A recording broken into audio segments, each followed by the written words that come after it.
భారత ఆర్మీ బలగాలు భారీ ఆపరేషన్ చేపట్టాయి. పహల్గాం దాడిలో పాల్గొన్న ఉగ్రవాదులే లక్ష్యంగా సాగిన ఆపరేషన్ మహాదేవ్ విజయవంతమైంది. శ్రీనగర్లోని దాచిగ్రామ్ ప్రాంతంలో నక్కిన 2 ఉగ్రవాదులను బలగాలు మట్టుబెట్టాయి. టెర్రరిస్టులకు భారత సైనికులకు మధ్య భీకర కాల్పులు జరిగాయి. ఈ కాల్పుల్లో 2 పహల్గాం ఉగ్రవాదులు మరణించినట్లు గుర్తించారు.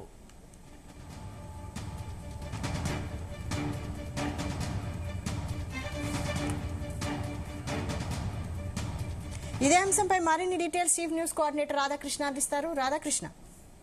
Good afternoon Vaishali.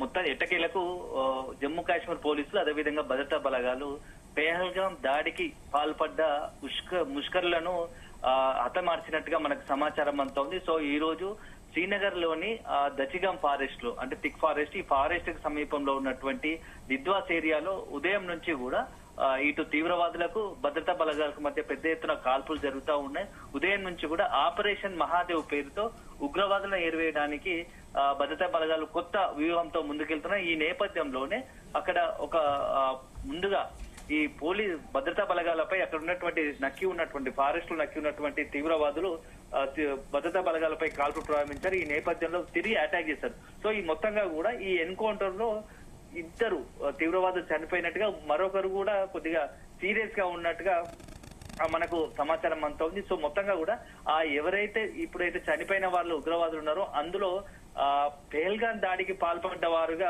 మనకు సమాచారం అంతా ఉంది. కన్ఫర్మేషన్ కాదు, పెహల్గాం దాడికి పాల్పడ్డ నిందితులు ఉన్నారు, ఆ తీవ్రవాదులు ఉన్నారు, వాళ్ళే హతమై ఉంటారని చెప్పేసి మనకు ప్రాథమికంగా భద్రతా బలగాల నుంచి అందుతున్న సమాచారం.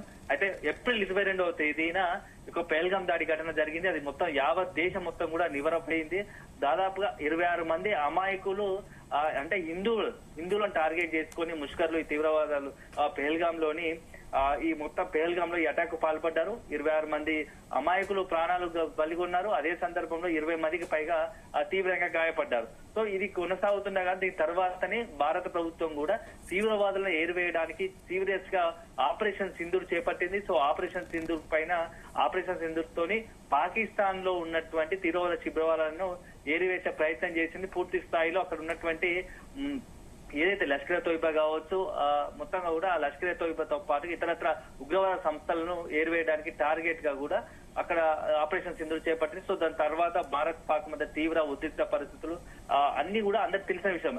అయితే ఇప్పుడు యాదృచ్ఛికంగా ఒకవైపు ఆపరేషన్ సింధూర్ పై గత కొద్ది రోజులుగా ప్రతిపక్షాలు ఖచ్చితంగా చర్చ జరపాల్సిందే పార్లమెంట్ లో. అసలు ఆపరేషన్ సింధూర్ లో ఏం జరిగింది, ఎందుకు ఆపరేషన్ సింధూర్ చేపట్టారు అనే దానిపైన గత కొద్ది రోజులుగా కూడా ప్రతిపక్షాలు రాహుల్ గాంధీ కావచ్చు, ఖర్గే కావచ్చు, ఇతరులంతా కూడా కేంద్ర ప్రభుత్వం ఒత్తిడి తీసుకొస్తున్నారు. సో ఈ క్రమంలో మొన్ననే ఈ పార్లమెంట్ సమావేశాలు ప్రారంభమైన క్రమంలో కూడా సోమవారం ఈ రోజు ఈ యొక్క ఆపరేషన్ సింధూర్ పై చర్చ చేపడతామని చెప్పేసి కూడా నిర్ణయించింది. సో బీఎస్సీ చర్చించిన తర్వాత ఈ రోజు ఒకవైపు పార్లమెంట్ సమావేశాల్లో ఈ యొక్క ఆపరేషన్ సింధూర్ పై చర్చ జరుగుతున్న క్రమంలోనే మరోవైపు ఏదైతే పెహల్గాం దాడికి ఘటనకు పాల్పడ్డారో ఆ తీవ్రవాదులను ఎన్కౌంటర్ చేయడము కాకతాళీయంగా యాదృచ్ఛికంగా జరిగిన ఈ విషయం ఇప్పుడు సంచలనంగా మారుతోంది. సో అమాయకులను పుట్టన పెట్టుకున్నటువంటి 26 మంది అమాయకులను పుట్టన పెట్టుకున్నటువంటి తీవ్రవాదులను ఏరివేసినట్టుగా తెలుస్తోంది. సో మరొకరు పట్టుబడ్డారు, అలైవ్గా పట్టుబడ్డారు.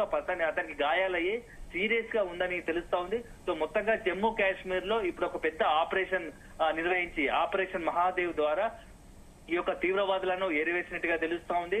సో భద్రతా బలగాలు జమ్మూ కాశ్మీర్ పోలీసులు కూడా గత కొద్ది రోజులుగా మొత్తంగా కూడా ఆపరేషన్ సింధూర్ తర్వాత కూడా జమ్మూ కాశ్మీర్ అంతా కూడా జల్లెడ పెడుతూ వస్తున్నారు. తీవ్రవాదులకు, పాకిస్తాన్ తీవ్రవాదులకు కాశ్మీర్ లో ఎవరైనా వాళ్ళకు మద్దతుగా నిలవడం లేకుంటే ఆశ్రయం కల్పిస్తున్నారో అలాంటి వారిపైన నిత్యం డేగకన్ను పెట్టి అక్కడ వాళ్ళందరినీ కూడా ఎప్పటికప్పుడు అక్కడ ఉన్న వాళ్ళంతా నిఘా పెట్టి వాళ్ళందరూ అబ్జర్వ్ చేస్తున్న పరిస్థితిలో ఈ రోజు ఎక్కడైతే ఈ దిక్చాము ఫారెస్ట్ లో ఈ రోజు ఈ యొక్క తీవ్రవాదులు కనిపించారు. సో ఆ తీవ్రవాదులను అటాక్ చేస్తూ భద్రతా బలగాలు దాడికి పాల్పడి మొత్తంగా కూడా 3 అంటే 2 చనిపోయినట్టుగా తెలుస్తోంది, మరొకరికి గాయాలయ్యాయి. సో మొత్తంగా ఒక సంచలనంగా మారింది. ఒకవైపు ఆపరేషన్ సింధూర్ పై పార్లమెంట్ సమావేశాలు జరుగుతున్నా గానీ ఈ ఘటనకు ఎవరైతే పెహల్గాం దాడి ఘటన అయినటువంటి తీవ్రవాదులు 3 కూడా ఎన్కౌంటర్ చేసినట్టుగా తెలుస్తా ఉంది. సో మొత్తానికైతే మరింత సమాచారం అందాల్సి ఉంది. సో ఒక రకంగా చెప్పాలంటే 26 మంది ప్రాణాలకు వాళ్ళ ఆత్మలకు నిజంగా ఈ రోజు ఆ ఎన్కౌంటర్లు కనుక ముగ్గురు కనుక చనిపోతే వాళ్ళకి శాంతి చేకూర్చినట్టు అవుతుందని చెప్పేసి ఎవరైతే తమ బంధువులను కావచ్చు కుటుంబ సభ్యులను కోల్పోయారో ఆ పేల్గాం దాడి ఘటనలో ఉన్నటువంటి బాధిత కుటుంబాలు ఇప్పుడు వస్తున్నాయి. సో మనం కూడా ప్రయత్నం వీలైన త్వరగానే పూర్తి స్థాయి సమాచారంతో మరొకసారి ఈ యొక్క ఆపరేషన్ మహాదేవ్ అదే ఆపరేషన్ మహాదేవ్ లో ఎంతమంది తీవ్రవాదులను కోల్పోయారు, ఆ ఎవరు నిజంగానే పేల్గాం దాడికి పాల్పడ్డ తీవ్రవాదులు అనేది మాత్రం మనకు సేపట్లో పార్లమెంటులోని హోంశాఖ లేదంటే రక్షణ శాఖ ప్రకటించే అవకాశం కనబడతా ఉంది వైశాలి. అయితే ఈ ఆపరేషన్ మహాదేవ్ పై భారత ఆర్మీ ఎటువంటి ప్రకటన విడుదల చేసింది? ఇంకా అంటే ఆ ప్రస్తుతానికైతే ఆపరేషన్ ఫుల్ ఫ్లెడ్జ్ కొనసాగుతోంది. దీనిపై ఇంకా అధికారిక ప్రకటన రావాల్సి ఉంది. ఎందుకంటే ఎన్కౌంటర్ ఇప్పటికీ ఇంకక్కడ ఒక వైపు ఇంకా ఏమైనా తీవ్రవాదులు నక్కి ఉన్నారా అని చెప్పేసి కూడా ఫుల్ సర్చ్ ఆపరేషన్ కొనసాగుతా ఉంది. ఎన్కౌంటర్ కాల్పులు జరుగుతా ఉన్నాయి. ఇంకెవరైనా తీవ్రవాదులు అక్కడ ఉన్నారా అని చెప్పేసి కూడా సర్చ్ ఆపరేషన్ కొనసాగుతుంది. మరి కాసేపట్లోనే దీనికి సంబంధించి ఒక భారత ఆర్మీ నుంచి ఒక అధికారిక ప్రకటన రావాల్సి ఉంది. సో ఆ ముగ్గురు నిజంగానే పేల్గాం దాడికి పాల్పడ్డ వారైనా లేకుంటే వేరే ఇతర అక్కడ ఉన్నటువంటి స్థానికంగా ఉన్నటువంటి మకాం వేసుకున్నటువంటి తీవ్రవాదులు అనేది మాత్రం మరి కాసేపట్లోనే భారత ఆర్మీ లేదంటే కేంద్ర ప్రభుత్వం అధికారికంగా ప్రకటించే అవకాశం కనబడతా ఉంది Vaishali. Right, thank you Radhakrishna.